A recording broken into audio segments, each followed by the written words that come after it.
Tuloy natin. Last but not the least, Sag. This is Sagittarius, Sun, Moon, Rising, and Venus collective bonus reading for the month of December. For your personal reading, kindly send me a direct message. Okay? Kamusta ang ating mga Sag? Saan na naman nag-e-explore yan? This is Sagittarius, Sun, Moon, Rising, and Venus collective bonus reading for the month of December. Let's see kung anong meron. Good news and guidance para sa ating mga Sag. Kabuhayan, kaperahan, pamilya, love life, kaibigan, mga taong nakapaligid sa ating mga Sag. Guidance and good news para sa ating mga Sag. Guidance and good news para sa ating mga Sag. 3 more shuffles para sa ating mga Sag. Guidance and good news para sa ating mga Sag. Guidance and good news. Ang nag-iisang account ng Mystic Siren ay Kai Angeles 11 and the messages coming from a different account, hindi po ako yon. Okay? Mag-ingat sa scammers, Sag. Away. Sino pala away dyan? Okay? So, sabi ng feminine, she's losing passion, gana sa relasyon na to already. Ang tagal daw niyang inilaban na maging tama, na maging maayos. Pero para daw bingi ang masculine, parang hindi nakakaintindi. Bakit daw ganon? Intentionally ba daw na hindi siya pinapakinggan, hindi siya like ino-honor yung feelings niya at yung mga bagay na nakakasakit sa kanya? Or talagang kailangan bigyan ng tiki-tiki tong masculine na to? Okay, sabi ng feminine, she's trying to heal from all the disappointments. Hindi pa naman, parang nagkahamunan dito na parang kung ganyan ka lang din, tama na, pagod na ako, masculine. Ganon. Sabi ng masculine, ano ka ba naman, feminine? Lahat na lang kasi ng mali, lahat na lang ng puro ka na lang reklamo. Hindi ka na makamove on sa mga nangyari in the past. Sabi naman ng feminine, paano ako mag-move on? Wala namang nabago, bla bla bla bla bla bla. Ayan na nga ba? Dear Ate Charo. Sabi ng masculine, ayoko ng conflict. Sabi ng feminine, kung ayaw mo ng conflict, ayusin mong sarili mo. Ayusin mong desisyon mo. Hindi pwedeng magdedemand ka ng walang conflict, pero ikaw ang cause ng conflict. Ganun. Yan tayo eh. Nagkaroon ng hindi magandang pag-uusap, but it feels like, kumbaga, wala kayong magawa, okay? Mahal niyo yung isa't isa, arte-arte kayo dyan, away-away pa kayo dyan. After no, nag-usap, nagplano, apologize. Ay, nako. Let's see kung magiging maganda ang resulta ng reconnection, reconciliation because someone feels half-hearted sa kanyang mga pangako. Someone feels sad. Gusto naman talagang ikip ng feminine ang connection na to. Pero pagod na siya sa away. And I feel the masculine is too. Both of you feel unloved, unrequited. But para dun sa mga nagsasama, may anak, parang inisip niya, ay nako, may anak eh, ano pa nga ba magagawa? You need each other. Okay? So, I feel sa ganitong kaso, ayusin mo na ang kaperahan, kabuhayan, self-growth, para magbago man o hindi ang person mo in the next 2, 3, 5, 10, 50 years, you're in a better situation because nag-focus ka sa sarili mo. Aga? Mental clarity and stronger connection with your intuition, the purple crystal, amethyst. Amethyst maganda rin for spiritual protection. Kung may mga bad energy at mga spiritual attacks sa paligid. Okay? Ganon din ang ating evil eye bracelet. Lahat ng crystals natin, authentic, cleanse, and blessed by enlightened guide. Okay. So, in the past, nagkaroon ng paulit-ulit na parang hindi nagkaintindihan, insincere promises, hindi maayos na pag-uusap, kaya tuloy, lagi na lang nagtatalo. Someone feels that the other person is not ready to commit, unreliable, hindi handa sa relationship na to. And because of that, nagkaroon ng toxic energy para sa inyong dalawa. Paulit-ulit na lang. And parang kino-question ng feminine, ano tong masculine na to? Parang napakababaw, napaka-shallow daw ng love. Sabi ng feminine, napapagod na siyang bigyan ng halaga ang relasyon na to.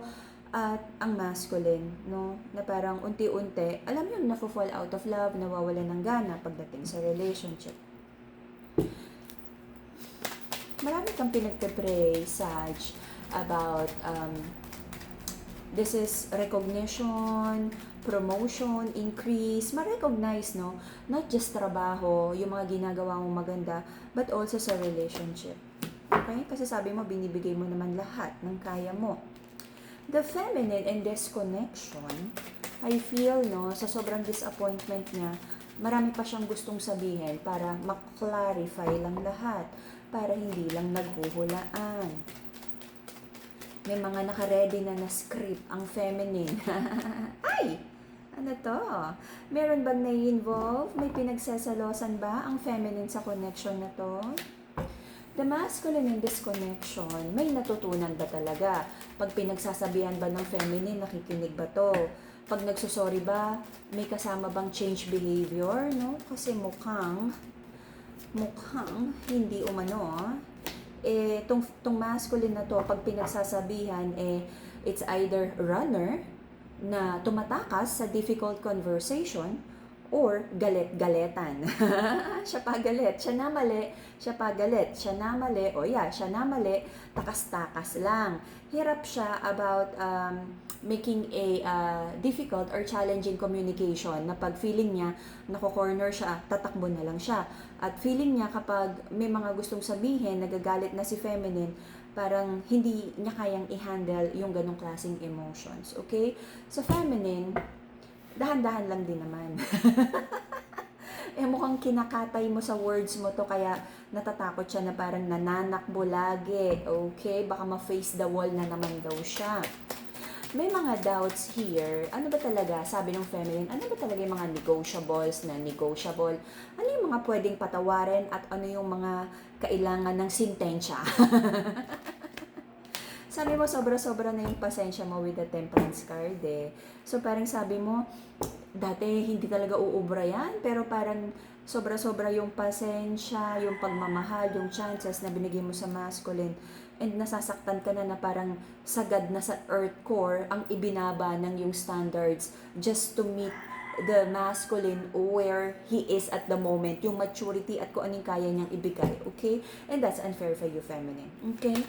Until the end of March, I feel may mga pag-uusap, dudahan, trust issues. Hey, masculine, sabi ng feminine, meron ka ba ini-entertain na iba?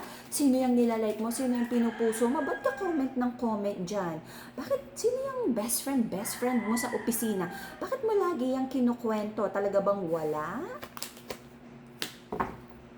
Hindi ko nakikitang magiging maganda ang pag-uusap, but then this is just an energy. You still have the power to make like a better energy pagdating sa pag-uusap na to. Okay? Ang gusto lang naman ng feminine ay clarity, na may tinatago bang third party ang masculine.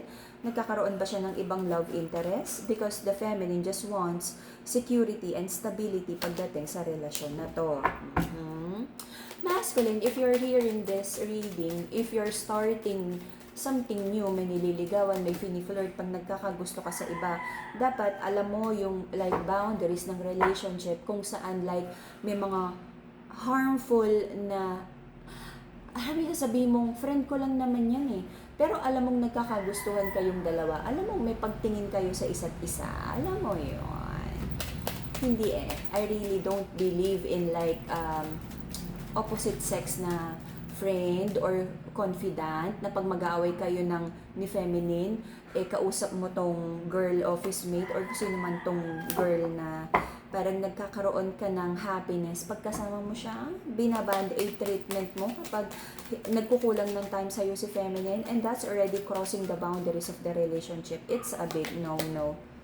Maaari itong maging dahilan ng misunderstanding yung dalawa. Malaking away ito. Okay? Dahil energy pa lang naman to at hindi pa to nangyari, iwasan ang anything na makakasira, makakasakit sa relationship, especially kung may involved na bata. Alrighty? Choose to do what's right for you, for the relationship, and para sa mga taong mahal mo. Sag. Okie dokie. And that would be the Sagittarius reading for the month of December. See you again in a few days for your January reading. PM me for your personal reading and of course for the crystals. Okie dokie. Hopefully ang ating January reading ay may better energy. Bye-bye, Sag!